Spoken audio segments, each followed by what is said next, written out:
Մայիսի սկզբին նախատեսվում է եվրոպական համայնքների մեծ գագաթնաժողով Հայաստանում։ Սա դիտարկում եք, ձեր ուժը դիտարկում է որպես աջակցություն Փաշինյանին եւ ինչ որ բան կփոխի այս իրավիճակում, այդ այսպես կոչված թե աջակցությունը, ինչպես նաեւ հիբրիդային գործակալների անվան տակ Հայաստան ուղղվող գումարները, հիբրիդային գործակալների դեմ պայքարի անվան տակ։ Սորոսի հիմնադրամից միլիոններ ստացող ԿՊԱ-ական պատգամավորները ում հիբրիդն էին, ով էր ֆինանսավորում Սորոսի հիմնադրամին, որից ֆինանսավորվում էին ԿՊԱ-ական պատգամավորները, ով կարող է ինչ որ բաներ արգենտինացիները հետաքրքրված էին Հայաստանով, ոչ, իհարկե երկրներ, որոնք հետաքրքրված են Հայաստանում, Հայաստանի մեջ ինչ որ բույն դնել, իրենք հիբրիդի հենց սիմվոլը իրանք են։ Տասնամյակներով Սորոսի հիմնադրամից ֆինանսավորված մարդիկ, ձեր հացը Սորոսն է ապահովել, ում եք ինչ ասում, մեր հացը մենք ենք աշխատում, ձեր հացը Սորոսը, ով է ձեր պատվիրատուն, Սորոսը չի եղել միշտ, հիմա հնարավոր է արդեն միջնորդ որպես նա չկա, արդեն վերջնական պատվիրատուն է ձեր այդ միանգամից աշխատում, ձեր գործընկերների միջոցով։ Կոմիտեն այնուամենայնիվ արդեն 3-րդ ձայնագրությունն է հրապարակում, որը վերագրում են ձեզ, դուք ինչպես կմեկնաբանեք։ Տեսեք, եթե ձայնագրություն անեն քաղաքացիական պայմանագիր կուսակցության ղեկավարությանը եւ շատ ընտրություններով զբաղվող անդամներին, ինձ թվում է այնպիսի բաներ հանդես կգա, որ մենք շատ կտխրենք։ Մի քանի բան ասեմ, օրինական առումով, օրենքի առումով, ինչքան ինձ բացատրեցին, խնդիրը գրանցված աշխատողներին որպես բան են ներկայացնում, բայց ինձ ավելի շատ մտահոգեց խոսույթները, որ խոսույթը իհարկե հատուկ չէ մեր ուժի եւ մեր պատկերացրած Հայաստանի խոսույթին, ինչի դեմ մենք պայքարում ենք։ Կարևոր է, որ խոսույթը մեր հասարակության մեջ փոխվի, դա այդ ԿՊԱ-ական խոսույթը վերանա։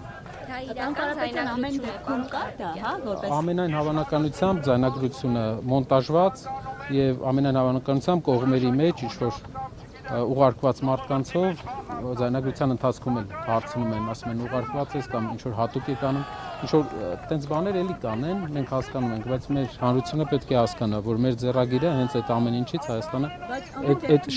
այդ ուղղությունից հիմա իշխանության ներկայացուցիչները այսպես հրապարակում են, ասում են տեսեք ժողովուրդ, իրենք ինչպես են արտահայտվում ձեր մասին, ինչպեսի խոսույթ։ Իրենք ինչպես են արտահայտվում մեր ժողովրդի ու մեր մասին, ինչեր են մեզ ասում, ամբողջ օրը դուրս են գալիս, հենց պետք չէ գաղտնա լսել իրենց, որպեսզի տեսնել, թե իրենք ինչպես են արտահայտվում մեր ժողովրդի ու մեր մասին։ Միացնում ես ազգային ժողովի նիստերը ու տեսնում ես ինչ են իրար հետ անում, ինչ խոսույթները պետք է փոխվի, արգելի քաղաքացիներ, մենք այս փոքր հարցերով մեզ շեղում են։ Մեր օրակարգը, կներեք, մեր օրակարգը շեղում են։ Մեր հիմնական օրակարգը պետք է լինի օր առաջ, այս մեր երկիրը այս աղքատությունից դուրս գա։ Մեր հիմնական օրակարգը պետք է լինի, մարդիկ աշխատանք ունենան։ Ձեզ կարող են տասնամյակներով էլ սենց պատմություններով ամեն շաբաթ մի հատ պատմությունով շեղեն։ Բայց դա չի շեղում այն ճանապարհը, որ Հայաստանում massական գյուղերում ռոռոկման ջուր չկա, արոտավայրերի խնդիր ունենք, արոտավայրերը հանձնում ենք, ծառերի հետ կապված, այգիների հետ կապված, ռոռոկման ջրերի պակասի պատճառով մեծ խնդիրներ ունենք։ Ոչ մի ջրամբար, 13 ջրամբար է խոսք տվել, 13 ջրամբար է խոսք տվել, 1 ջրամբար ոնց որ ստացվեց 5 տարում 13 ջրամբարից 1 ջրամբար է ոնց որ ստացվել։ Բայց թրիփել է ստացվել, ասում են, թրիփը մեծ հնարավորություններ է բերելու, ասում են։ Անցած ընտրություններն էլ ուրիշ բան են խոսք տալի։ Ամեն ընտրությունից առաջ մեր ժողովուրդը արդեն իմունիտետ ունի, գալիս են ինչ-որ բան են խոսք տալի։ Ինչու ենք ասում պետքա փոփոխություն։ Իրենք խոսք են տվել, 8 տարի տեսել ենք, սիրելի հայրենակիցներ։ Մանր մունր ռեմոնտ են անում, ու մեր ժողովրդին իհարկե ժողովուրդն էլ չի երկար տարիներ չի տեսել ինչ-որ տարբերություն, փոքր ռեմոնտով ուզում են ասել, որ սա ձեր երազանքի վերջն է։ Մեր երազանքի վերջը փոքր ռեմոնտները չէ մեր գյուղերում։ Մեր երազանքի վերջը, դա բարեկեցիկ, աշխատանքով ապահովված, առողջապահությունը նորմալ ապահովված հասարակությունն է։ Սամվել Կարպետյանի քարոզարշավի ընթացքում ես մասնակցելու է հանդիպելու ժողովուրդ։ Ես մեծ հույս ունեմ, հենց այսօր էլ այստեղ ենք մենք բոլորով, մեր հանրության նշանակալի մասը, մենք հույս ունենք, որ հազարավոր մարդիկ այստեղ են հենց այդ հույսով։ Ու մեկ հարց էլ, նայեք, իշխանությունները բնադից է ձեր ուժի մյուս ընդդիմադիր, հա, ուժերին այսպես ասում են պատերազմի եռագլուխ կուսակցություն։ Ես պատասխանեցի, որ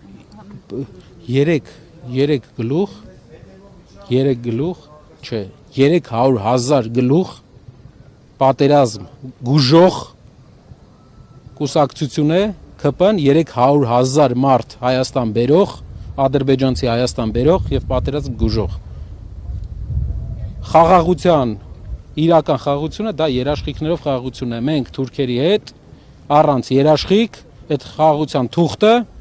պետք է ունենա երաշխիք։ Մենք թուրքերին չենք վստահում։ Ինքը վստահում է, ինչից է վստահում։ Որպես երաշխավոր տեսնում, որ երկիրն է օրինակ պատրաստ Առանձին հարցազրույց է, սա ուզում ենք հասկանանք, ուղղակի մենք հնարավոր կլինի հարցեր տալ։ որպես երաշխավոր օրինակ ես Տարածաշրջանային երկրներ կան, որոնք հայտարարել են, որ Հայաստանի տարածքային ամբողջականությունը իրենց համար կարմիր գիծ է։ Պարոն Կարապետյան, եթե Գիտեք, մեր հարևան երկրները,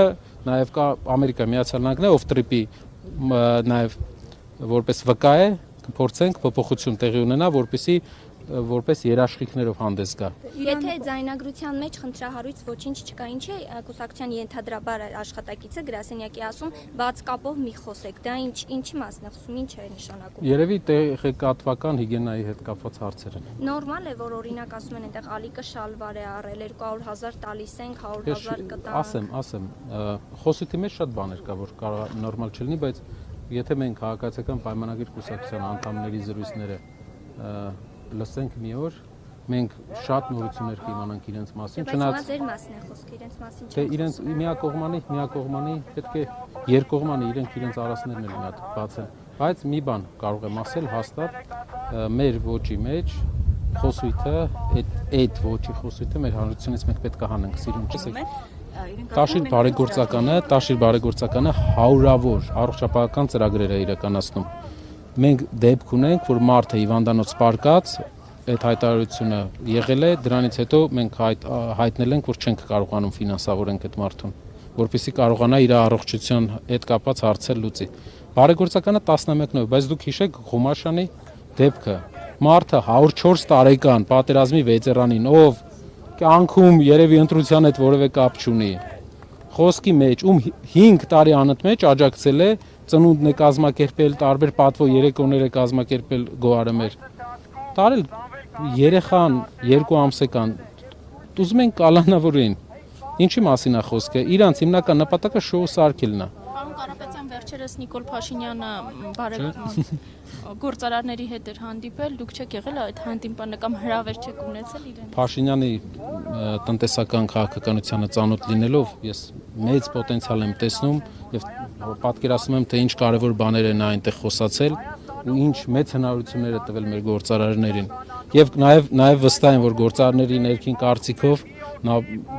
բավական դրական իմպուլսներ են ստացել, մանավանդ որ նրանցից ամեն մեկի վրա 20 հատ քրեական գործային կբացել։